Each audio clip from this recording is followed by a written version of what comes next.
Assalamualaikum warahmatullahi wabarakatuh. Oke, di sini kali ini saya akan di bagian saya ini menjelaskan tentang hubungan antara Irak dengan Amerika, yang mana sebelumnya bisa dibilang sih sekutu kan ya pada Perang Teluk Satu. Jadi pada awalnya sih Irak dan Amerika itu sendiri pada Perang Teluk Satu itu memiliki satu tujuan yang sama, yaitu membereskan ancaman kepentingan Irak dan Amerika itu sendiri, yang dimana ancamannya itu adalah Iran, yang karena pasca itu Iran itu terjadi revolusi Islam, yang dimana pemimpin Reza Pahlavi diturunkan oleh kaum revolusi Syiah kalau nggak salah, yaitu pada pemimpin yang dipimpin oleh Ayatullah. Nah, sehingga Amerika terasa terancam nih, karena Reza Pahlavi itu sendiri kan bisa secara tidak langsung dipilih oleh Amerika, yang dimana Iran itu demi mendapatkan minyak atau kepentingan Amerika sendiri kan minyak di Timur Tengah. Nah, sehingga pada ada revolusi Islam itu sendiri yang terjadi di Iran membuat posisi Amerika di Timur Tengah itu mulai terancam. Sedangkan kepentingan bagi Irak itu sendiri, kaum Syiah yang dipimpin oleh Ayatullah itu merupakan ancaman bagi mayoritas negara Islam, bahkan untuk negara Irak itu sendiri. Sehingga di sini Amerika dan Irak ini bisa dibilang sekutu, yang dimana mereka berusaha untuk menjatuhkan Iran itu sendiri, walaupun tidak ada yang menang atau kalah, bisa bilang seimbang, dan parahnya menimbulkan korban jiwa itu sendiri paling banyak. Nah, kenapa sih Irak Amerika menjadi bermusuhan? Itu karena pasca perang Teluk II, yang dimana Irak atas invasinya kepada Kuwait. Nah, kita tahu sebenarnya Amerika itu sendiri memiliki kepentingan di Timur Tengah, dan Kuwait pun salah satu negara yang merupakan bisa dibilang sebagai kebutuhan sebagai negara yang untuk memenuhi kepentingan Amerika sendiri, yaitu sumber minyak. Nah, sedangkan permasalahan Kuwait dengan Irak itu sendiri karena ada hegemoni, yang dimana sebenarnya wilayah Kuwait itu melewati batas wilayah Irak. Nah, di sini di sini si militer Irak bisa bilang tuh kuat dibandingkan dengan Kuwait, karena bisa dibilang 1/5 dari militer Kuwait Irak, sehingga Kuwait mengalami kekalahan dan Amerika pun mulai turun tangan, karena kemenangan Irak itu sendiri membuat ancaman bagi Amerika atas posisinya di Timur Tengah. Nah, disinilah membuat Amerika turun tangan, sehingga terjadilah perang Teluk III dengan alibi Amerika itu sendiri. Alibinya adalah untuk atas tindakan Irak yang melanggar hak asasi manusia Kuwait, yang itulah padahal Amerika itu sendiri memiliki kepentingan untuk posisinya di Timur Tengah demi mendapatkan minyak, karena bagi Amerika minyak merupakan hal yang penting untuk kepentingan nasionalnya. Sekian, mungkin setelah ini akan dijelaskan oleh teman saya bagian selanjutnya. Perang Teluk III terjadi pada tanggal 20 Maret 2003 antara negara Amerika Serikat dan Irak. Keputusan Amerika Serikat untuk menginvasi Irak dikarenakan kecurigaan Amerika Serikat terhadap Irak yang telah mengembangkan senjata pemusnah massal. Karena hal itu, PBB mengeluarkan resolusi nomor 1441 pada tanggal 8 November 2002 yang berisikan tuntutan kepada Irak untuk bisa mengizinkan dan memberikan akses secara penuh untuk bisa meneliti segala hal mengenai persenjataan Irak. Saddam Hussein yang pada saat itu sebagai pemimpin Irak mematuhi protokol tersebut pada tanggal 13 November 2002 dan inspektur senjata yang bertugas segera berangkat ke Irak untuk memeriksanya. Sebelumnya, pada bulan Oktober 2002, Amerika Serikat mengeluarkan resolusi yang berisikan alasan untuk bisa menyerang Irak. Isi resolusi ini diantaranya Irak yang mengembangkan senjata pemusnah massal, pelanggaran hak asasi manusia yang dilakukan oleh Saddam Hussein, dan juga dugaan kelompok teroris Al-Qaeda yang bersembunyi di Irak. Di bulan Februari 2003, inspektur senjata tidak menemukan bukti apapun mengenai Irak yang mengembangkan senjata pemusnah massal. Meski begitu, Amerika Serikat tetap percaya bahwa Irak telah mengembangkan senjata pemusnah massal. Akhirnya, Amerika Serikat bersama sekutu, yaitu Inggris, Australia, dan Polandia, melakukan polling untuk menyerang Irak, dan mayoritas memilih untuk tindakan militer. Pada tanggal 20 Maret 2003, sebuah invasi militer dimulai tanpa adanya deklarasi formal, dan diberikan kode Operation Iraqi Freedom. Saya NIM baru 15051014. Nah, di sini aku mau jelasin apa itu perang Teluk 3. Yang sebelumnya jadi perang Teluk 1 dan 2 udah dijelasin sama saya sebelumnya. Nah, perang Teluk 3 itu konflik antara Amerika Serikat dan Irak, di mana sejak terjadinya invasi Kuwait, banyak negara memiliki pandangan negatif terhadap Saddam Hussein, presiden Irak dari periode tahun 1979 sampai periode 2003. Nah, pada saat itu Irak sudah diberikan sanksi yang berat oleh PBB, namun tetap mengabaikan sanksi tersebut, dan akhirnya Amerika Serikat khawatir bahwa Irak sedang mengembangkan senjata penghancur massal.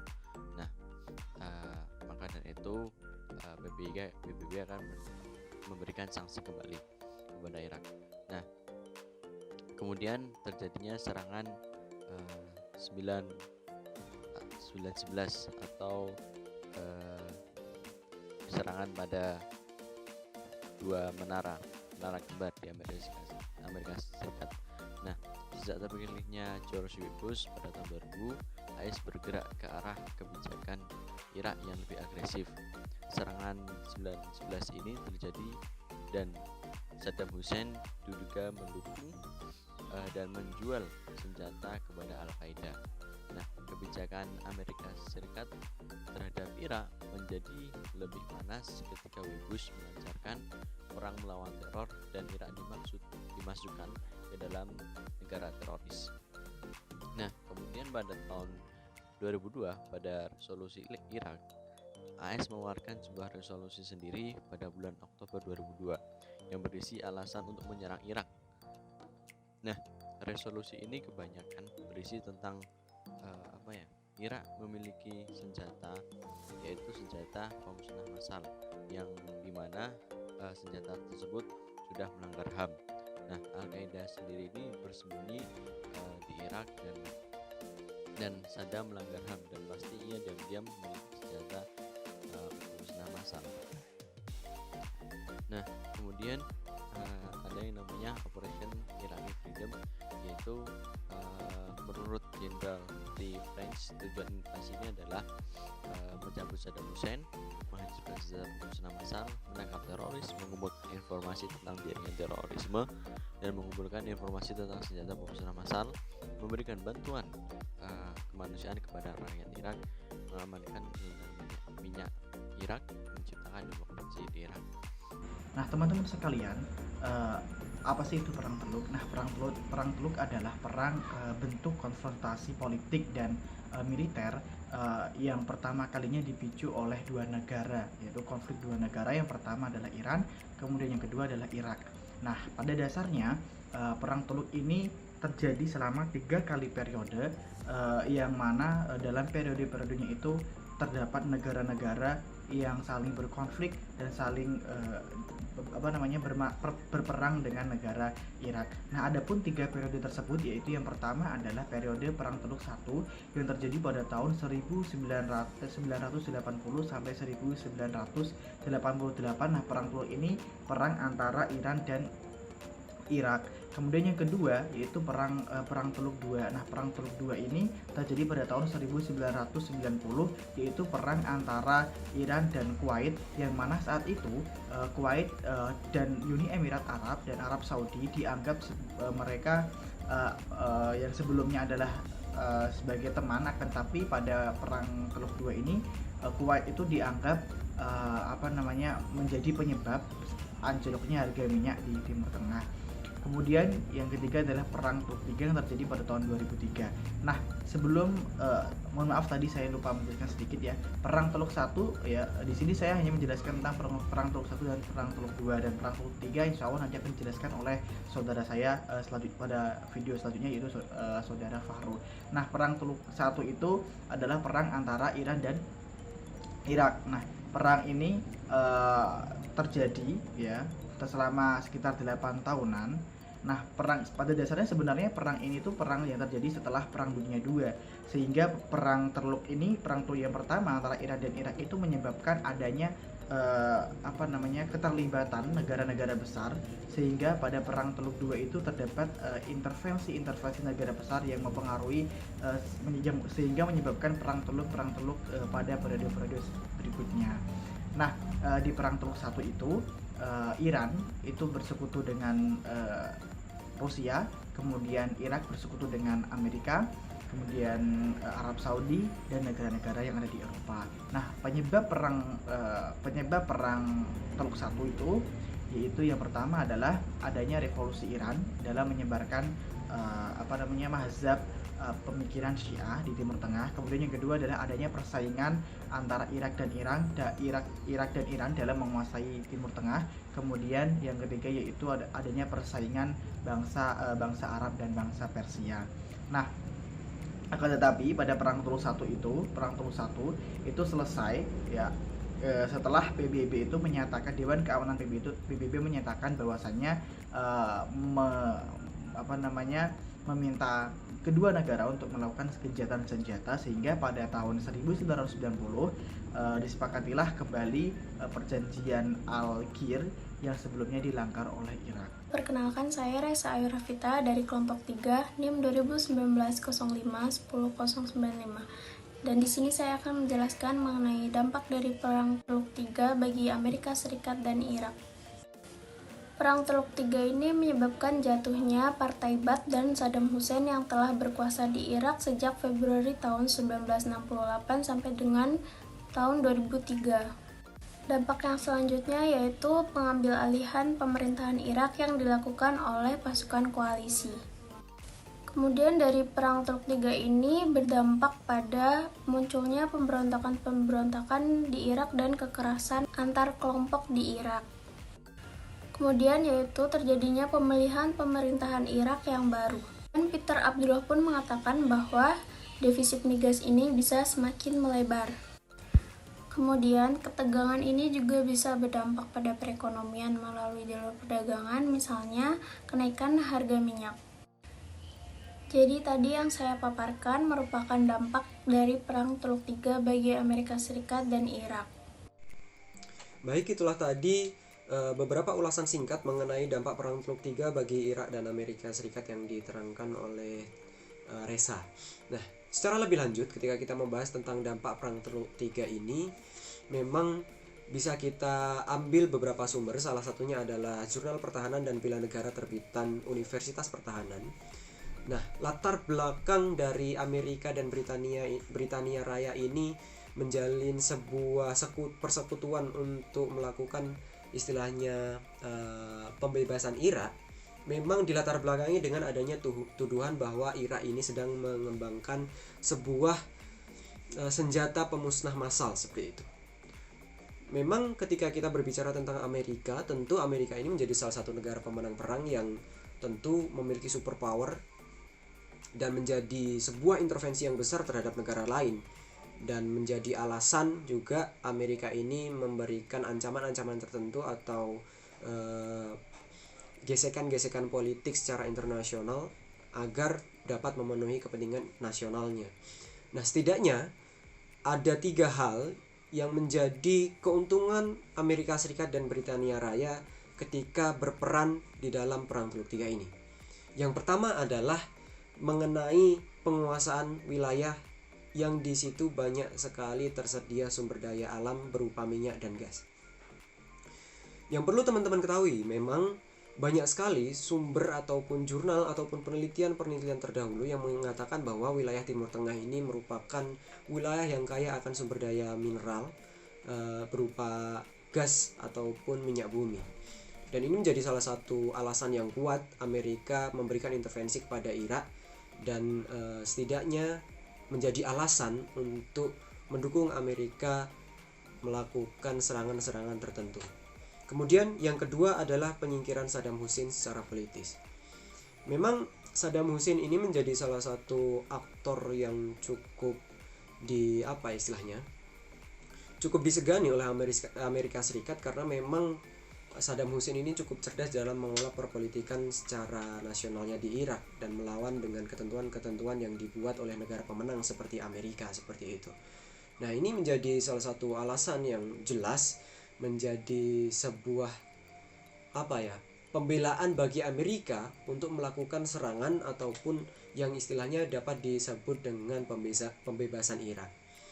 Dan yang terakhir, alasan yang dapat menjadi keuntungan bagi Amerika adalah mengenai memperdalam cengkraman politiknya di wilayah Timur Tengah guna memberikan dukungan terhadap Israel. Dan saat ini memang tentu sudah bisa kita rasakan bahwa Amerika dan Britania Raya yang menjalin sebuah persekutuan ini menjadi negara pelindung atau negara pengayom dari Israel yang sekarang menduduki wilayah Yerusalem dan Palestina. Nah, kemudian muncul pertanyaan, seperti apa sih sebenarnya penyelesaian Perang Teluk Tiga ini? Nah, ini akan dilanjutkan oleh Abdul Masjid. Silahkan. Nama saya Abdul Majid Safi Jaya.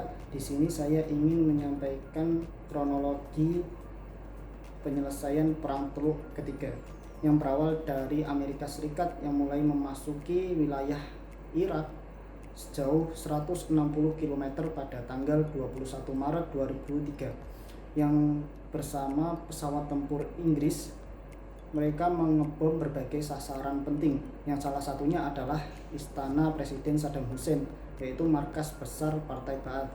Lalu pada tanggal 25 Maret 2003, Angkatan Udara Amerika Serikat melakukan lebih dari 1.500 serangan dengan 100 sasaran.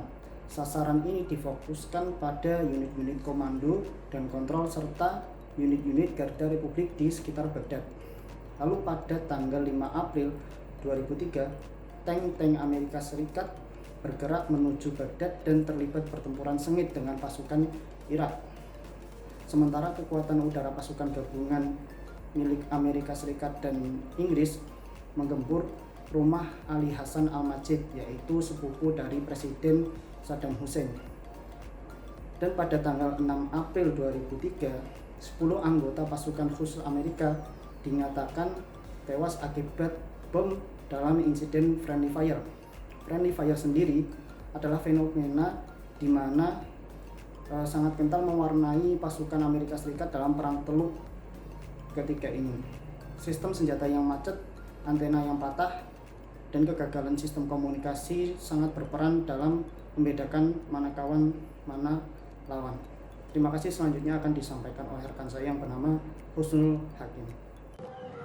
Pada 7 April 2003, pasukan Inggris berhasil menguasai Basra, kota terbesar kedua di Irak. Hari itu dilakukan 1.500 misi penerbangan. Pada 9 April 2003, kota Baghdad jatuh dan pasukan Amerika Serikat pun berhasil menguasai kota. Setelah Baghdad dikuasai oleh Amerika Serikat, Saddam Hussein pun dinyatakan menghilang dan tidak diketahui jejaknya. Pada April Pada 14 April 2003, Pentagon menyatakan bahwa pertempuran besar di Irak selesai setelah pasukan Amerika Serikat pun merebut Tikrit, kota kelahiran Saddam. Sementara itu, keberadaan Saddam Hussein masih belum juga diketahui. Pada tanggal 1 Mei 2003, Presiden George W. Bush menyatakan bahwa perang telah selesai. Selanjutnya, Presiden Bush menyatakan bahwa kemenangan berada di pihak pasukan gabungan pimpinan Amerika Serikat. Sejak itu pula, maka dimulailah fase stabilitas dan rekonstruksi Irak pasca perang. Pada 13 Desember 2003, Saddam Hussein berhasil ditangkap oleh Divisi Infanteri ke-4 Amerika Serikat. Saddam ditemukan di sebuah lubang di Ad-Daur, sebelah tenggara Tikrit. Kemudian, pada tanggal 15 Desember 2011, perang Irak dinyatakan berakhir, ditandai dengan pernyataan penutupan misi militer pasukan Amerika Serikat di Irak oleh Menteri Pertahanan AS, Leon Panetta. Oke, di sini saya akan menjelaskan hubungan Irak dan Amerika Serikat pasca Perang Teluk. Kondisi hubungan Amerika Serikat dan Irak sebelum Perang Teluk III sering mengalami pasang surut. Pada Perang Teluk I, yaitu perang antara Irak dan Iran, yang berlangsung selama 8 tahun, Amerika Serikat pernah membantu Irak dalam bidang persenjataan. Selanjutnya, pada Perang Teluk II, yang semula merupakan perang antara Irak dan Kuwait, selanjutnya berkembang menjadi perang antara Irak dan Amerika Serikat. Perang yang dimulai dari invasi Irak atas Kuwait ini berubah menjadi perang antara Irak dan Amerika Serikat yang didukung tentara multinasional. Selanjutnya, dengan alasan-alasan tertentu, Amerika Serikat selalu mencari-cari masalah untuk menimbulkan konflik dengan Irak. Lalu, dalam Perang Teluk III, Irak mengalami kekalahan dan selanjutnya berada di bawah pengaruh Amerika Serikat. Saddam Hussein jatuh dan dibentuklah pemerintahan baru di Irak. Setelah perang selesai, kondisi keamanan, perekonomian, dan pemerintahan Irak belum juga stabil, meski pemerintahan baru hasil pemilu 31 Januari 2005 telah dibentuk atas dasar Amerika. Tentara pendudukan Amerika Serikat pun belum juga angkat kaki dari bumi Irak. Untuk kondisi ekonomi Irak pasca invasi Amerika, minyak menjadi masalah utama. Oleh karena itu, Amerika Serikat pasca invasi akan mengandalkan cadangan minyak negerinya dari Irak, dengan cara berusaha memasukkan perusahaan-perusahaan swasta miliknya di Irak dalam program rekonstruksi infrastruktur minyak di Irak. Dan di bidang politik secara umum, serangan Amerika Serikat yang bertujuan untuk menegakkan demokrasi di Irak telah berhasil menggulingkan rezim Saddam Hussein yang dianggap otoriter oleh Amerika Serikat. Namun, ketika pemilu berhasil dilaksanakan, legitimasi pemerintahan hasil pemilu sangat rendah karena rakyat Irak menganggap pemerintahan hasil pemilu adalah pemerintahan boneka Amerika Serikat dan rakyat juga ragu terhadap kapabilitasnya, sehingga kesimpulan dari hubungan antara Amerika Serikat pasca Perang Teluk ini ialah Amerika Serikat dan Irak sama-sama menganggap diri mereka sebagai mitra strategis, di mana mengingat keterlibatan politik dan militer Amerika Serikat setelah invasi ke Irak dan hubungan timbal balik mereka yang mengakar setelah itu. Terima kasih dari saya. Wassalamualaikum warahmatullahi wabarakatuh.